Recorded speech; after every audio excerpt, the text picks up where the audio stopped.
자, 이번엔 이제 또 송기훈 전문가와 함께할 시간이죠. 어떤 업종 준비하셨는지부터 화면으로 공개합니다. 자, 먼저 가볼 업종 이야기. 반도체가 또 나오네요. 이번엔 소부장을 준비하셨습니다. 소재, 부품, 장비 이제 이쪽 섹터를 주목하시는 건데 뭐 두 분 다 반도체를 좋게 보신다는 거는 이제 알겠고요. 네. 최근 주가만 보면 전문가님 사실 뭐 소부장 쪽이 더 탄력적인 부분도 있더라고요. 아무래도 그렇죠. 예. 업황 회복 기대감이 상당한 것 같은데 예. 어떻습니까? 최근 이제 반도체 산업이 이제 회복세는 주신 대로 이제 대장주인 삼성전자나 하이닉스뿐만 아니라 소부장 기업으로 확산하고 있습니다. 특히 고대역 메모리 HBM 시장의 성장이 소부장 기업들의 실적 개선을 기대를 높이고 있고요. 일반 서버용 DRAM 시장에서 회복 조짐도 긍정적인 영향을 주고 있습니다.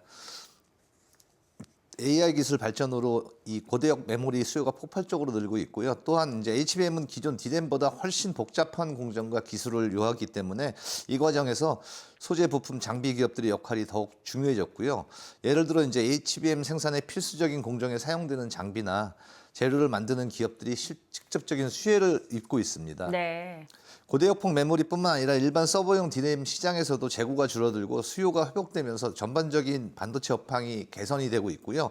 특히 이 레거시 DRAM 쪽으로도 굉장히 가격이 오르면서요. 폭발적인 수요가 늘어나고 있습니다.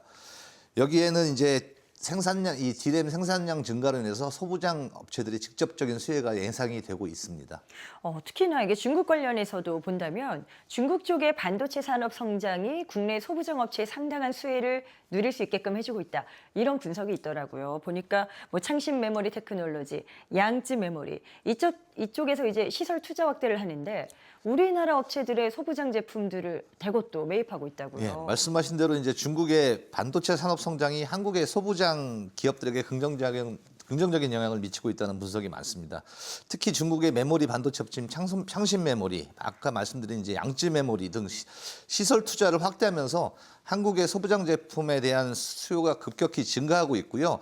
미국 정부의 대중국 반도체 규제가 심화되면서 중국 반도체 기업들의 미국산 장비 및 기술이 접근에 어려움을 겪고 있습니다.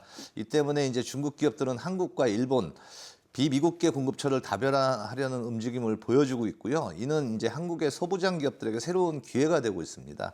창신 메모리하고 양쯔 메모리 등은 중국 자국 내 반도체 생산 능력을 강화하면서 적극적인 투자를 진행을 하고 있는데요. 이 과정에서 이제 웨이퍼, 포토레지스트, 시가가스 등 다양한 소재와 공정 장비 수요가 늘어나고 있고요. 이럴 경우 이제 품질과 기술력이 검증된 한국산 제품에 대한 선호가 굉장히 높습니다. 중국 반도체 시장의 성장은 이제 한국 소부장 기업들에게 중요한 매출처가 되고 있고요. 이는 전체 반도체 생태계의 성장에 긍정적인 영향을 미치고 있습니다. 자, 해외 진출 관련된 그런 이슈도 좀 여쭤보고 싶은 게 삼성전자가 최근에 인도 현지에서 반도체 R&D 조직을 확충하는 그런 또 내용이 있지 않았습니까? 네. 그런데 이게 국내 소부장 업체들도 해외 진출을 이와 또 맞물려서 여러 가지로 모색하고 있더라고요. 이런 부분들은 앞으로 어떤 모멘텀이 될까요? 예, 국내 반도체 소부장 기업들의 해외 진출은 매우 중요한 성장 전략의 하나인데요. 특히 삼성전자와 같은 국내 대기업이 해외 생산 및 R&D 거점 확대에 발맞춰 동반 진출을 모색하는 것은 여러 가지 긍정적인 효과를 가져올 수 있습니다. 현지 R&D 조직 확충은 기술 교류를 활성화하고 글로벌 스탠다드에 맞는 기술력을 확보하는 데 크게 도움이 되고 있고요. 특정 지역 시장 의존도를 낮추고 글로벌 공급망 내에서 안정적인 위치를 구축하는 데 큰 효과를 갖고 있습니다. 네. 삼성전자와 같은 주요 고객사의 해외 거점에 인접하게 되면 수요에 빠르게 대응하고 협력 관계를 더욱 강화할 수 있고요. 이러한 이유는 이제 국내 소부장 기업들의 인도와 같은 신흥 시장뿐만 아니라 반도체 생산의 주요 거점인 미국, 동남아 등으로의 진출을 활발하게 추진하고 있습니다. 최근에는 뭐 여러 가지 산업 확장이 있겠습니다만 특히나 패키지 기판 수요가 눈에 띄게 증가하고 있다. 이런 소식이 또 전해집니다. 이렇게 된다면 내년부터 뭐 업종 관련된 수혜가 톡톡히 있을 것이다라는 전망도 있고 반도체 기판을 중심으로 해서 이제 소부장 기업들의 흐름도 어느 정도 재편될 것으로 기대되더라고요. 어떤 흐름으로 볼 수 있을까요? 네, AI 기술이 최근에 놀랍도록 빠르게 발전하고 있죠. 이런 급격한 발전은 반도체 패키지 기판 시장에 새로운 성장 동력을 제공해주고 있는데요. AI 반도체는 기존 반도체보다 훨씬 많은 데이터 처리를 요구하고 있습니다. 이에 반도체 칩과 메인보드를 연결하는 패키지 기판의 역할이 매우 중요하고요. 그다음에 AI 반도체는 반대한 양의 데이터를 빠르게 처리해야 하기 때문에 이를 위해서 칩과 기판 사이의 신호 전달 속도를 높이고 많은 입출력을 연결할 수 있는 기술이 필요합니다. 네. FCBGA 같은 고성능 패키지 기판이 이런 요구를 충족시키는 핵심 부품입니다. 반도체 칩 자체의 미세화 공정에서 이제 한계에 다다르면서 칩의 성능을 높이는 대안으로 패키징 기술이 강력하게 부상하고 있고요. 특히 여러 칩을 하나의 기판에 올리는 이종 접합 기술이 주목받고 있고요. 이는 기판의 기술적 난이도를 높여서 소부장 기업의 기술력을 더욱 중요하게 여기고 있습니다. 이러한 시장 변화 속에서 삼성전기, LG노텍, 대덕전자 등 주요 기판 제조업체뿐만 아니라 관련 소재 장비를 공급하는 소부장 기업들의 수혜가 예상이 되고 있습니다. 자, 송기훈 전문가는 오늘 반도체 소부장 섹터를 관심 업종으로 준비를 하셨습니다. 자, 노태성 전문가님은 어떠세요? 뭐 앞서서 반도체 말씀을 주셨는데 형님 가는데 뭐 아우 간다. 이렇게 역시 같이 갈 수 있다라고 좀 기대하시는지 궁금하거든요. 네, 네. 당연히 따라간다라고 생각을 하고요. 네. 우리가 이제 그런 게 있습니다. 이제 2차 전지가 사이클이 돌았을 때 몇 년 전부터 장비주들이 먼저 움직이기 시작했어요. 이제 그러고 난 뒤에 소재 기업들이 뭐 에코프로 BM이라든지 뭐 에코프로라든지 이런 양극재 기업들이 엄청난 상승을 보였었거든요. 그러니까 반도체도 마찬가지인 것 같아요. 지금 반도체랑 장비나 소재 이런 기업들이 좀 같이 가고 있는데 결국에는 장비주들이 먼저 올라간 뒤에 그 다음에 이제 소재 기업들이 또 엄청난 실적과 또 상승세를 좀 보여주지 않을까 저는 그렇게 좀 보고 있습니다. 그래서 네. 보실 때는 좀 같이 당연히 보시는 게 좋겠다라고 말씀을 드리고 싶습니다. 자, 계속해서 송기훈 전문가의 투자 전략, 반도체 소부장에 대한 의견이 궁금하다 하시는 분들은요. 카카오 채널 필살기 고수 외전을 검색해서 친구 추가하시면 더 많은 내용들 만나보실 수 있겠습니다. 자, 이제 소부장 내에서도 탑픽이 있으실 겁니다. 예. 어떤 종목들 준비하셨는지 첫 번째 먼저 화면으로 좀 공개하도록 하죠. 자, 이번에는 HPSP에 대해서 좀 살펴보겠습니다. 최근에 주가가 아주 좋은 네. 흐름 보여주고 있어요. 뭐 독보적인 그렇죠. 기술력을 보유했다고 평가받고 있는데 어떤 영역에서 강자입니까? HPSP 주가가 좋은 흐름을 보이는 주된 이유는 이제 고압수소 오닐링이라는 독보적인 기술을 갖고 있기 때문입니다. 이 기술은 이제 반도체 미세 공정에서 필수적인 역할을 하며 HPSP는 이 분야에서 사실상 독점적인 지위를 갖고 있는데요. 반도체 미세화 공정이 진행될수록 칩 내부의 결함을 효율적으로 제거하는 것이 이제 중요해지고 있습니다. 기존의 고온 어닐링 방식은 16나노미터 이하의 초미세 공정에는 한계가 있지만은 HPSP의 이제 고압수소 어닐링 장비 같은 경우에는 낮은 온도에서도 고농도의 수소를 이용해 칩의 결함을 효과적으로 치료를 할 수가 있고요. 네. 폭발성이 강한 고압수소를 다루는 기술은 높은 난이도로 인해서 현재 HPSP가 이 분야에서 유일하게 상용화된 장비를 생산하고 있습니다. 이로 인해서 이제 삼성전자, TSMC 주요 글로벌 반도체 제조업체들이 고객사로 확보하고 있고요. 이는 안정적인 매출과 높은 영업이익률로 이어지고 있습니다. 또한 이제 AI 반도체, 온디바이스 AI 등 고성능 반도체가 수요가 늘어나면서 초미세 공정의 중요성이 더욱 커지고 있고요. 이 HPSP의 기술은 2나노 이하의 선단 공정에서도 적용이 가능하고 있고요.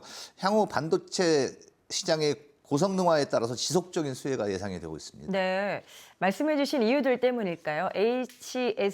HPSP가 이제 글로벌 경쟁력을 더 강화해 나가는 그런 모습인데, 뭐 삼성전자, SK하이닉스 이런 국내 기업은 물론이고요, 마이크론 같은 해외 유수업체까지 이제 이름을 올리고 있습니다.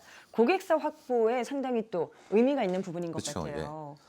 HPSP는 이제 삼성전자, 하이닉스뿐만 아니라요, 대만의 TSMC도 주요 고객으로 갖고 있고요. 네. 또 해외 유수 반도체 제조업체들을 고객사로 확보를 하고 있습니다.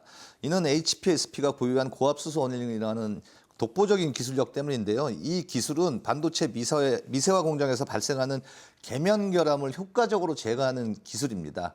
또한 이제 반도체의 성능과 신뢰성을 향상시키는데 필수적인 장비이고요. 16나노 이하에서는 반드시 필요한 장비입니다. 이 분야에서 독점적인 기술을 HPSP가 갖고 있기 때문에 글로벌 반도체 기업들의 러브콜을 계속적으로 받고 있고요. 또한 이제 HPSP는 세계적인 반도체 연구소인 아이맥과 고압 어닐링 공정 및 고압 산화 공정에 대한 공동 연구 개발 프로젝트 협약을 맺고 있고요. 이 파트너십은 이제 HPSP가 독점 기술력으로 기반으로 차세대 반도체 제조 공정 기술을 선도하는 데 매우 중요한 역할을 하고 있습니다. HPSP와 이제 아이맥의 첨단 연구 프로그램을 통해서 기존의 이제 고압 수소 원일린 기술을 더욱 발전시키고 있고요. 고압 산화 공정 등 새로운 기술 개발에 더욱 속도를 내고 있습니다. 세계 유수의 반도체 제조사들을 파트너로 두고 있는 아이맥과의 협력은 HPSP의 기술 신뢰도를 높이고요. 글로벌 시장에서 업체 최고의 반도체 장비 회사라는 입지를 더욱 굳건히 하는데 기여할 것으로 보이고 있습니다. 네. 이제 주가 어떤 그 전략적 부분들로 넘어가야 되는데 이게 차트를 보니까요. 변동성이 없지가 않네요. 그쵸. 이렇다 보니까 이제 어떻게 접근하시는 게 좋을지 좀 부담을 느끼시는 분들도 계실 법해서 자세하게 좀 의견 주시면 좋을 것 같거든요. 예, HPSP의 이제 핵심 경쟁력은 이제 경쟁자가 없는 이제 독보적 기술력이라는 거죠. 또한 이제 AI 반도체 시장에서 가장 큰 수혜를 볼 수 있는 기업 중에 하나고요.